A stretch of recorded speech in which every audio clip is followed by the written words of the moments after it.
একটা দুর্দান্ত ভিডিও তৈরি করতে চলেছি। এই ভিডিওটার মূল বক্তব্য হচ্ছে সেমি কন্ডাক্টর ইন্ডাস্ট্রিজ। সারা বিশ্ব মেতে রয়েছে এই সেমি কন্ডাক্টর ইন্ডাস্ট্রিজ ওপরে, ইনোভেশনের পর ইনোভেশন করে চলেছে।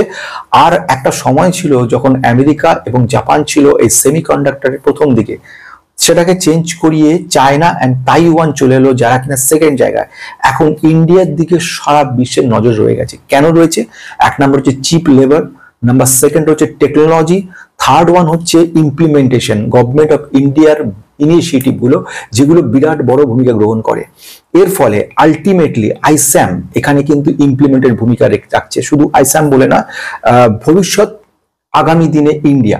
তাহলে এই মুহূর্তে যদি কিছু স্টক যেগুলো ইনভেস্ট হওয়া যায়, তাহলে আলটিমেটলি ফিউচারে এর একটা বড় সুবিধা কিন্তু আমরা পেতে পারি।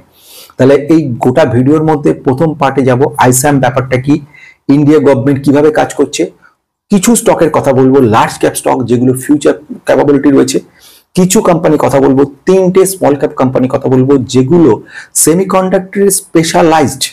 তারপরে সেমিকন্ডাক্টর অ্যান্সিলিয়ারি কিছু প্রোডাক্ট রয়েছে কেমিক্যাল সেক্টরে, সেই স্টকটা নিয়ে কথা বলবো। ফাইনালি আমার নিজস্ব মতামত বলবো। আজ থেকে 25 বছর আগে বিশ্বের বেশিরভাগ চিপ তৈরি হতো জাপান ও আমেরিকায়, আর এখন 75% চিপস আছে চীন ও তাইওয়ান থেকে। কিন্তু ভারত চুপচাপ বসে নেই। সরকার ঘোষণা করেছে ইন্ডিয়া সেমিকন্ডাক্টর মিশন। তাহলে প্রশ্ন, এই বিপ্লবের মধ্যে কোন কোম্পানিগুলো দৌড়ের শুরুতেই এগিয়ে গেল? আজকের ভিডিওতে আমরা খুঁজে বের করব সেই স্টকগুলো যেগুলো ভবিষ্যতের টেক সাম্রাজ্যের রথের ঘোড়া হতে চলেছে। শুরু করা যাক। তো বন্ধুরা, আসা যাক। সবকিছু বলার আগে যদি আগে একটা ভিডিওটা বানিয়েছিলাম, ওই ভিডিওটা দেখে নেওয়ার চেষ্টা করো। বিউটিফুল ভিডিওটা হয়েছিল। ভিডিওতে বলা হয়েছে কি ইনভেস্টমেন্ট কি করা উচিত, কিভাবে ইনভেস্টমেন্টকে নিয়ে এগোনো উচিত, এবং স্টক মার্কেট ইনভেস্টমেন্ট কত তাড়াতাড়ি শুরু করা উচিত, এইগুলো নিয়ে ভীষণ গুরুত্বপূর্ণ যে পয়েন্টটা কথা বলবো সেটা হচ্ছে সেমিকন্ডাক্টর। সেমিকন্ডাক্টর বলতে ইন্ডিয়া গভর্নমেন্টের ইন্ডিয়া সেমিকন্ডাক্টর মিশন বলে একটা মিশন তৈরি করেছে, যেখানে প্রোডাক্ট লিঙ্ক ইনসেন্টিভ দিচ্ছে গভর্নমেন্ট অফ ইন্ডিয়া, অর্থাৎ দেশীয় শিল্পকে চাঙ্গা করার চেষ্টা করছে। আগে একটা সময় ছিল যখন আমরা সার্ভিস ওরিয়েন্টেড কাজকর্ম করতাম, অর্থাৎ সফটওয়্যারগুলো তৈরি করে দিতাম, সফটওয়্যার সার্ভিস করতাম, এদেশে বসে বিদেশের সমস্ত কাজ করতাম। এইগুলোকে বলে বিজনেস প্রসেস আউটসোর্সিং। এই ধরনের কাজগুলো আমরা করে দিতাম। প্রেজেন্টলি যেগুলো আমাদের ধরা পড়েছে সেগুলো হচ্ছে ম্যানুফ্যাকচারিং ইন্ডাস্ট্রির দিকে আমরা নজর দেইনি। চায়না নজর দেওয়ার জন্য আজকে চায়না কোথায় চলে গেছে? তাহলে গভর্নমেন্ট অফ ইন্ডিয়ার তরফ থেকে প্রোডাক্ট লিঙ্ক ইনসেন্টিভ দেওয়া হচ্ছে ৭৬,০০০ কোটি টাকা মতো, যে টাকাটা এই ধরনের কাজের মিশন হচ্ছে কেন্দ্রীয় সরকারের এক বিশাল মিশন, যার মধ্যে রয়েছে চিপ ডিজাইন, ম্যানুফ্যাকচারিং ও প্যাকেজিং ইন্ডাস্ট্রি গড়ে তোলা। সরকারের লক্ষ্য ৭৬,০০০ কোটি টাকার স্কিমে ভারতকে তৈরি করতে হবে বিশ্বের পরবর্তী চিপ হাব। এতে একদিকে যেমন দেশে হবে টেক সেলফ রিলায়েন্স, অন্যদিকে প্রচুর কোম্পানি পাবে লাভবান হওয়ার সুযোগ। কোম্পানিগুলোকে উৎসাহিত করা হবে। প্রথম যে কোম্পানিটা কথা চলে আসবো, যে কোম্পানিটা রিসার্চ লেভেলে কাজ করছে, সেমিকন্ডাক্টরকে নিয়ে অটোমোবাইলসের উপর কাজ করছে, যে কোম্পানিটা কিন্তু দুরন্তভাবে কাজ, সেই কোম্পানি যে গ্রুপ সেটা হচ্ছে টাটা গ্রুপ। এই টাটা গ্রুপকে বলা হয় আনডিসপিউটেড লিডার। অর্থাৎ এই গ্রুপের যে দুটো কোম্পানির কথা বলবো, প্রথম কোম্পানি যেটা কথা বলবো সেটা হচ্ছে টাটা এলএক্সি। টাটা এলএক্সি কিন্তু সেমিকন্ডাক্টরের সফটওয়্যার এবং হার্ডওয়্যার এমবেডেড টেকনোলজি, হার্ডওয়্যার এবং সফটওয়্যারকে মিল করে যে মেল বন্ধনে যে কোম্পানি তৈরি হয়, সেইভাবে কিন্তু টাটা এলএক্সি কাজ করে যাচ্ছে এবং ফিউচার খুব ভালো রয়েছে বলে মনে করা হচ্ছে। প্রথমেই নাম আসে টাটা গ্রুপের। টাটা এলএক্সি চিপ ডিজাইন এবং এমবেডেড সফটওয়্যার তৈরিতে দক্ষ। বছরে রিটার্ন দিয়েছে ৬৬৭%, অথচ বিগত এক বছরে কোনো রিটার্ন দেয়নি, উল্টে নেগেটিভ 7% মতো হয়ে গেছে। এই কোম্পানি কিন্তু ফিউচার দুর্দান্ত রয়েছে। কোম্পানিটা ৪০,০০০ কোটির large cap company. Company P রয়েছে 51, যেখানে ইন্ডাস্ট্রিজ পি কি রয়েছে 27, অর্থাৎ কিছুটা ওভার ভ্যালু রয়েছে। রিটার্ন ইকুইটি, রিটার্ন ক্যাপিটাল খুব সুন্দর জায়গায় রয়েছে, এবং এই মুহূর্তে কোম্পানিটা কিন্তু ফিউচার পোটেনশিয়াল ক্যাপাবিলিটি বেশি রয়েছে। তবুও ভ্যালুয়েশনের দিক থেকে কিন্তু কোম্পানিটা অনেকটাই ডাউন কিন্তু রয়ে গেছে। এটা কিন্তু একটা দেখবার। সেকেন্ড ওয়ান যেটা যাবো সেটা হচ্ছে টাটা টেকনোলজিস। এখনো তেমন রিটার্ন ভালো দেয়নি, কিন্তু যেহেতু ফিউচার একটা বড় রয়েছে এবং ইনভেস্টাররা ইনভেস্ট করে রেখেছে, এই কারণের জন্য ভবিষ্যতে কি কোম্পানিটা ভালো করতে পারে। তামিলনাড়ুতে তৈরি করেছে বিশ্বের অন্যতম আধুনিক চিপ ফেব্রিকেশন প্ল্যান্ট। এই দুই কোম্পানি টাটা এলএক্সি এবং ভবিষ্যতে টাটা সেমিকন্ডাক্টর এই মিশনের প্রথম সারির খেলোয়াড়। 2023 সালে এনলিস্টেড হওয়া কোম্পানিটা কিন্তু ম্যাক্সিমাম রিটার্ন আমরা দেখতে পাচ্ছি নেগেটিভ 36%, অর্থাৎ কোম্পানিটা এনলিস্ট হচ্ছে 2023 সালের ডিসেম্বর মাসে। 1220 ছিল, সেখান থেকে পড়তে পড়তে 700 চলে এসছে। কোম্পানি ফান্ডামেন্টাল, এই কোম্পানিটা টাটা টেকনোলজি, সেমিকন্ডাক্টর কাজকর্ম, প্রোডাক্ট ডেভেলপমেন্ট, ডিজিটাল সলিউশন উপর করা কোম্পানিটা কিন্তু এটাও কিন্তু আমরা দেখবো সেটা হচ্ছে লার্জ ক্যাপ রয়ে গেছে, 20,000 কোটির ওপরে কিন্তু কোম্পানিটা রয়ে গেছে। কোম্পানি পি রয়েছে 46, এখনো কিন্তু এটা ওভার ভ্যালুড রয়েছে, কারণ ইন্ডাস্ট্রিজ পি দেখেছি 32, কিন্তু return on equity, return capital দুটোই ভালো রয়েছে। ডেট টু ইকুইটি রেশিও, এবং আমরা দেখতে পাচ্ছি যেটা ডেট টু ইকুইটি রেশিও 0.07 রয়েছে, এটা কিন্তু খুব পজিটিভ বলা যেতে পারে। তো আরেকটা যেটা বলা দরকার সেটা হচ্ছে এই মুহূর্তে কোম্পানিটা আমরা যদি কোয়ার্টারের রেজাল্টও দেখি, সেখানে গত বছর গত কোয়ার্টার দুটো ক্ষেত্রে কিন্তু কোম্পানিটার রেজাল্ট খুব একটা তেমন ভালো নেই। যেমন গতবারে ছিল 1300 কোটি টাকা, সেটা এবছরে হচ্ছে 1286 কোটি। গত কোয়ার্টারেও 1317 কোটি ছিল, কিন্তু এবারে কিন্তু কিছুটা কমে গেছে। কিন্তু এটা কমা মানে সব দিকে নেগেটিভ নয়, ক্যাশ ফ্লো পজিটিভ রয়েছে, নেট ক্যাশ ফ্লো। কোম্পানির প্রোমোটারের সংখ্যা রয়ে গেছে 55.22%, এটা কিন্তু খারাপ নয়, যথেষ্ট ভালো রয়েছে। এফডিআই কিন্তু কিছুটা সেল করেছে এবং প্রোমোটার কিছুটা। এরপরে যে পার্টটার মধ্যে যাব সেটাও খুব ইন্টারেস্টিং, সেটা হচ্ছে কোম্পানির নাম কি, সে কোম্পানির নাম হচ্ছে বেদান্ত। বেদান্ত কোম্পানি কিন্তু একটা সময় ফক্সকনের সঙ্গে টাই আপ করে একটা বড় মাপের কাজ শুরু করেছিল। তার পরবর্তীকালে ফক্সকনের সঙ্গে কিছু ইন্টারনাল প্রবলেম থাকার কারণে কোম্পানিটা আউট হয়ে যায় ফক্সকন, এবং বেদান্ত একা এগিয়ে যায়। সেমিকন্ডাক্টর ডিজাইনিং, ইমপ্লিমেন্টেশন এর উপরে কিন্তু বেদান্ত কাজ করে চলেছে। বড় একটা জায়গার মধ্যে ওরা অলরেডি প্ল্যান্ট ইনস্টলেশনে কাজকর্ম করে ফেলেছে। বেদান্ত লিমিটেড তারা ফক্সকনের সঙ্গে পার্টনারশিপে বড় সেমিকন্ডাক্টর ফ্যাব বানাতে চেয়েছিল, যদিও সে পার্টনারশিপ ভেঙে গেছে। বেদান্ত একাই এগিয়ে চলেছে। চিপ বানাতে চাইলে বেদান্তের মতো কোম্পানিকে প্রয়োজন হয়, কারণ এদের আছে পাওয়ার, ল্যান্ড এবং লজিস্টিক্স ইকোসিস্টেম। এরপরে যে কোম্পানিটা বলছি সে কোম্পানিটা দেখে খুব লুক্রেটিভ লাগবে। 12,000-13,000% রিটার্ন দিয়ে দিয়েছে, এবং 5 বছর রিটার্ন খারাপ দেন, 300% দিয়েছে। এবং 1 বছরে কিন্তু কোম্পানিটা ডাউন রয়েছে আর ফ্ল্যাট মুভমেন্ট করেছে। কোম্পানির নাম হচ্ছে বেদান্ত লিমিটেড। একটা বড় মাপের লার্জ ক্যাপ কোম্পানি, 1,70,000 কোটির কোম্পানি রয়েছে এটা।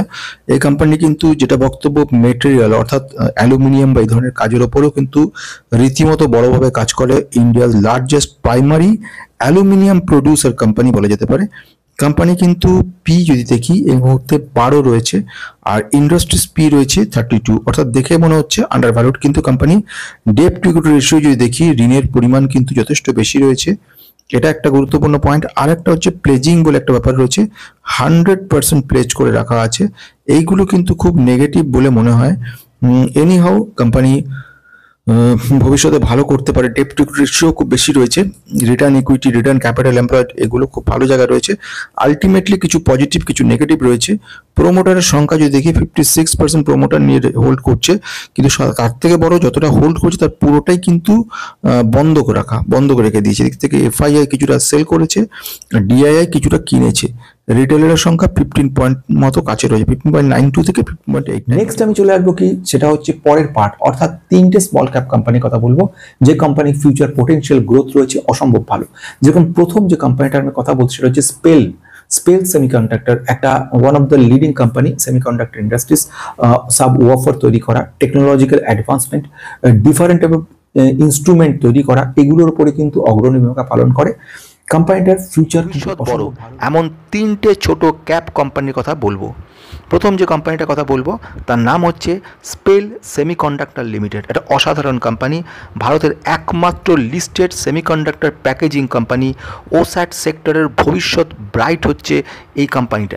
কোম্পানিটার রিটার্ন ম্যাক্সিমাম 1100% দিয়েছে, আর 5 বছর রিটার্ন কিন্তু 2800% দিয়েছে, এবং বিগত 1 বছর রিটার্নও কিন্তু মাত্র 3% মতো রয়েছে, অর্থাৎ ফ্ল্যাট মুভমেন্ট করছে। তাহলে কোম্পানিটা কেমন কোম্পানি ফান্ডামেন্টালি বুঝবো। একদম স্মল ক্যাপ কোম্পানি বা ন্যানো ক্যাপ বললে ভালো হয় কোম্পানিটা।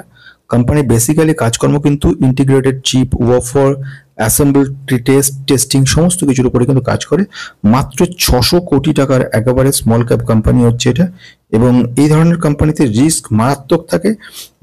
যদি পি দেখা যায়, পি এখানে ক্যালকুলেটেড করা নেই, return on equity, capital employed সমস্তগুলো কিন্তু নেগেটিভ, অর্থাৎ এইগুলো কিছুটা রিস্ক অবশ্যই দেখাচ্ছে। আমরা যদি কোয়ার্টার প্রফিটে যাই, প্রফিট কিন্তু কিছুটা বেড়েছে গত বছরের তুলনায় একটু সামান্য বেড়েছে, মানে গতবারে যেটা ছিল এদের 2.38 সেখান থেকে 2.45 করেছে, কিন্তু গত কোয়ার্টারের থেকে অনেকটাই ভালো করেছে। তো এই কোম্পানিগুলো খুব রিস্কি হয়, সুতরাং যতটুকু পারা যায় না ইনভেস্ট করাটাই ভালো একদিক থেকে। কোম্পানি 59% প্রমোটার হোল্ড করছে এবং সেটার মধ্যে কোনো চেঞ্জ হয়নি অলমোস্ট। এফআইআই সামান্য, ডিআইআই সামান্য কিনে রেখেছে। আর সেকেন্ড ব্যাপার, রিটেলাররা প্রচুর পরিমাণে কিনে রেখেছে। কোম্পানি ভবিষ্যতে ভালো, ইন্টারেস্টিং। তো কোম্পানিটা কি নাম? কোম্পানির নাম হচ্ছে সিরমা এসজিএস টেকনোলজি। এই সিরমা এসজিএস টেকনোলজি এটাও কিন্তু সেমিকন্ডাক্টর। সেকেন্ড যে কোম্পানিটার কথা বলবো তার নাম হচ্ছে সিরমা এসজিএস টেকনোলজি। আরেকটা ফ্যান্টাস্টিক কোম্পানি। এই company printed circuit board, RF modules তৈরি করে থাকে। সেমিকন্ডাক্টর ভ্যালু চেইনের অংশ বলা যেতে পারে একে। যে কোম্পানিটা বলতে চলেছে এবারে, এটাও বেশ মজাদার কোম্পানি। কোম্পানিটার যদি আমরা ম্যাক্সিমাম রিটার্ন দেখি, দেখবো 74%, মানে এটা এনলিস্টেড হচ্ছে 2022 সালে থেকে। এই 74% মোটামুটি রয়েছে। এবং এক বছর যদি দেখি, এক বছরে 9% মাত্র ফ্ল্যাট মুভমেন্ট, কোনো তেমন ভাবে কিন্তু রিটার্ন কিছু দেয়নি। অথচ কোর লেভেলে printed circuit board, semiconductor, IC design সব কাজ কিন্তু ওই কোম্পানিটার স্পেলের মতো এও করছে। কোম্পানিটা স্মল ক্যাপ কোম্পানি, যেটা মিড ক্যাপের দিকে কিন্তু আস্তে আস্তে মুভ করছে। 9,500 কোটি হচ্ছে এই লেভেল কোম্পানিটা রয়েছে। Electronic manufacturing service, EMS related কাজকর্ম করে। পি কিন্তু যথেষ্ট রয়েছে, পি 55.8 রয়েছে পি। তো এটা একটু বেশি দিকে রয়েছে। 37.1 হচ্ছে স্ট্যান্ডার্ড, তো সুতরাং বোঝা যাচ্ছে এটা অনেকটা বেশি রয়েছে। ডেট টু ইকুইটি রেশিও খুব ফ্যান্টাস্টিক জায়গায় রয়েছে। প্রমোটার হোল্ডিং 40% এর ওপর 46% রয়ে গেছে। এদিক থেকে রিটেলের সংখ্যা 39% রয়ে গেছে। এই একদিক থেকে এফআইআই সেল করে চলেছে এবং রিটেলার সেটা কিন্তু কিনে চলেছে। এখানে 8% থেকে 6%, 2% সেল করেছে, 37-39 করে নিয়েছে, অর্থাৎ রিটেলারটা পুরো এফআই। নেক্সট আমি যে কোম্পানিটার কথা চলে আসবো সেটাও খুব fantastic, Kaynes technology. Kaynes technology কিন্তু প্রোডাক্ট লিঙ্ক ইনসেন্টিভ নিয়ে এগিয়ে চলেছে, ইমপ্রুভমেন্ট করে চলেছে এবং স্টকটার semiconductor designing, assemble, integration, embedded technology এবং সফটওয়্যার হার্ডওয়্যারের ইনকর্পোরেশন ডিটেলস, এই ধরনের কাজগুলো কিন্তু করে চলেছে। তৃতীয় যে কোম্পানিটার কথা বলবো তার নাম হচ্ছে কেইনস টেকনোলজি। ইএমএস এবং আইওটি ডিভাইস ম্যানুফ্যাকচারিংয়ে পারদর্শী। সরকার প্রোডাক্ট লিঙ্ক ইনসেন্টিভ স্কিমের তাদের অন্তর্ভুক্ত করেছে। 5 বছরে 700% রিটার্ন দিয়ে দিচ্ছে বন্ধুরা। যদি এক বছর রিটার্ন দেখি 69 আর 70% মতো মোটামুটি রিটার্ন দিচ্ছে। তো কোম্পানিটার কি নাম? কোম্পানির নাম হচ্ছে কেইনস টেকনোলজি। যদি এর ফান্ডামেন্টালটা দেখে নিই, কেইনস টেকনোলজি কিন্তু ইএমএস, ইলেকট্রনিক ম্যানুফ্যাকচারিং সার্ভিসের উপর কাজকর্ম করে। এছাড়া কি কাজ করে সে হচ্ছে information technology, other defence, outer space, nuclear, aerospace, railway সবকিছুর উপর কম বেশি কাজের সংযুক্ত রয়েছে। সেমিকন্ডাক্টর ডিজাইন, ইমপ্লিমেন্টেশন এগুলোর উপর কাজ করে। কোম্পানিটা কিন্তু লার্জ ক্যাপ কোম্পানি, 38,000 কোটি মার্কেট ক্যাপ, পি রয়েছে কিন্তু 131, আনবিলিভেবল হাই। এই মুহূর্তে কখনোই এন্ট্রি করার মতো সিচুয়েশন নয়, হোল্ড করা ছাড়া কিছু করার নেই। ডেট টু ইকুইটি রেশিও খুব সামান্য রয়েছে।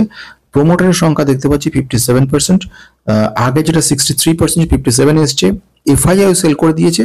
আর কিনের মধ্যে ম্যাক্সিমামটা কিনেছে কিন্তু রিটেলাররা প্রায় 2% মতো 12% থেকে 14% চলে এসছে। আর ডিআইআই সামান্য পরিমাণে কিছু কিনেছে। এই হলো কোম্পানিটার অবস্থা। কোম্পানি কিন্তু যদি আমরা কোয়ার্টারের রেজাল্টের দিকেও যাই, কোয়ার্টারের রেজাল্ট দেখবো তুলনামূলকভাবে গতবারের থেকেও কম রেজাল্ট ভালো করেছে।